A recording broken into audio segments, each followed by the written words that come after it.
Добро пожаловать в гости на канал. С вами Валентина. Готовим полезное масло из чистотела. Собираем чистотел вдали от дорог. Срезала я молоденький наполовину. Хотя использовать можно весь, даже корни. При работе с чистотелом нужно одеть обязательно перчатки.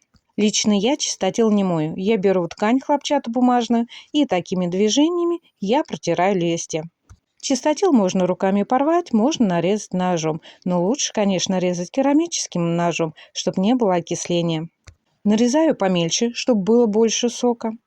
Так как чистотел богат своим молочком, я на доску постелила пакет, потому что он сильно впитывается и доску с трудом вы отмоете.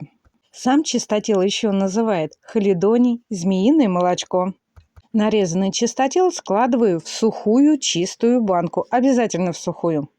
Название «Чистое тело» помогает от кожных заболеваний. Соком прижигают бородавки, полипы, кандиломы, шпоры. Также мажут мозоли. Сок чистотела лечит псориаз, обладает противомикробными и антивирусными свойствами. Нарезанный чистотел слегка утрамбовываем в банку и заливаем растительным маслом. Масло может быть любое – рафинированное, нерафинированное, оливковое, какой есть у вас в наличии.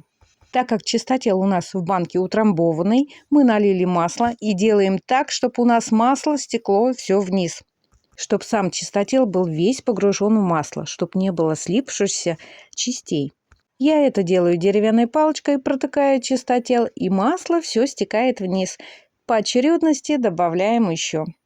Само масло из чистотела используют для лечения кожи. Это известное и эффективное народное средство, которое оказывает оздоровительные действия, ускоряет заживление мелких травм кожи, успокаивает раздражение, снимает зуд.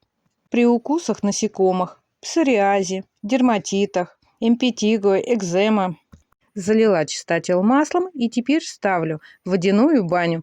Для этого я беру кастрюлю, кладу на низ ткань, ставлю в банку, воду наливаем по плечике. Крышку плотно не закрываем, у меня обыкновенная винтовая. Я слегка прикрыла банку, чтобы не попадала вода, пар.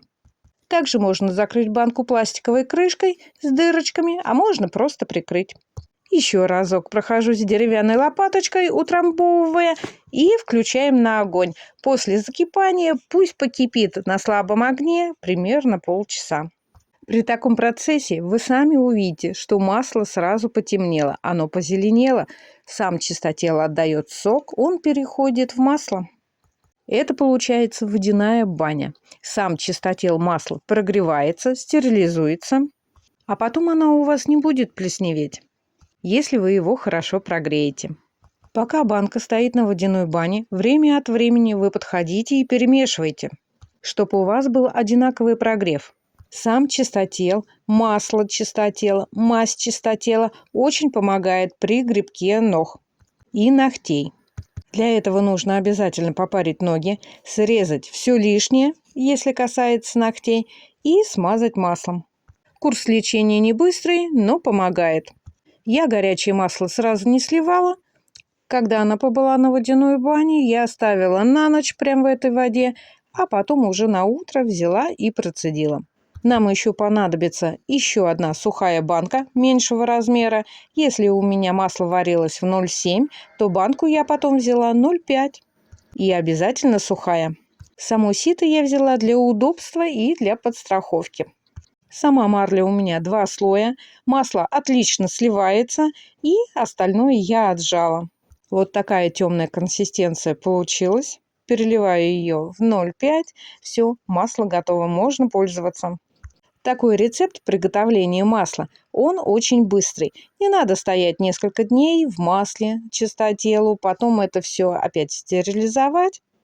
Вы сами видите, какого цвета получилось масло.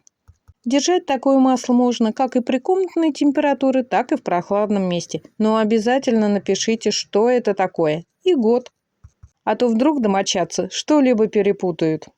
Такое масло вовнутрь нельзя применять, потому что чистотел он сам ядовитый. В следующем видео буду готовить мазь из чистотела. Заходите в гости.